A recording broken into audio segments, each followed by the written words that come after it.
अस्सलाम वालेकुम। मेरा नाम महताब बशीर है।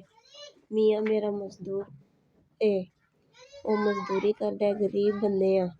ਅੱਗੇ ਮੇਰਾ ਇੱਕ ਬੱਚਾ ਹੋਇਆ ਪੈਦਾ, ਉਹ ਫੌਤ ਹੋ ਗਿਆ 2 ਸਾਲ ਪਹਿਲਾਂ ਹੋ ਕੇ। ਤੇ ਲੇਕਿਨ ਹੁਣ ਦੁਬਾਰਾ ਅੱਲਾ ਸੋਹਣੇ ਹੀਰਸ ਲਾਈ ਹੈ ਤੇ ਗੁੰਜਾਇਸ਼ ਕੋਈ ਨਹੀਂ ਕਿ ਦਵਾਈਆਂ ਲੈ ਲਈਏ। ਸਰਕਾਰੀ ਹਸਪਤਾਲ ਵਾਲੇ ਆਖਿਆ ਵੇ ਕਿ खून ਦੇ ਟੈਸਟ ਲਾਜ਼ਮੀ ਕਰਵਾ, ਆਪਰੇਸ਼ਨ ਤੇ ਹੋ ਜਾਏਗਾ, ਇਹ ਦਵਾਈਆਂ ਵੀ ਲਾਜ਼ਮੀ ਲਵੋ। ਤੇ ਇਸ ਵਜ੍ਹਾ ਤੋਂ ਸਾਡੇ ਕੋਲ ਗੁੰਜਾਇਸ਼ ਨਹੀਂ ਕੋਈ, ਮੇਰ ਦਵਾਈਆਂ ਲੈਣ ਦੀ ਵੀ ਹਿੰਮਤ ਨਹੀਂ ਹੈ, खून ਦੇ ਟੈਸਟ ਵੀ ਨਹੀਂ ਕਰਵਾਉਣੇ ਦੀ ਹਿੰਮਤ ਹੈ। ਭਲੇ ਹੀ ਜੇ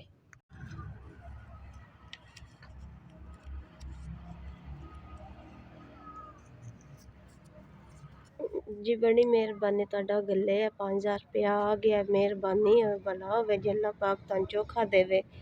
ਤੁਹਾਡੇ ਗੱਲੇ 5000 रुपये दी मेरी दवाइयां भी हो जांदियां, टेस्ट भी हो जांदे। मेहरबानी, अल्लाह पाक तुहानू बाले तो बाला देवे, अल्लाह तुहाडे बच्चियां दी जिंदगी करे, अल्लाह तुहाडे कारोबार च बरकत पावे। भला होवे जे जेड़े गरीबां दे बारे सोचदे हो, ते मेहरबानी तुहाडी जिन्हां साडे गरीबां दे बारे सोचिया वे।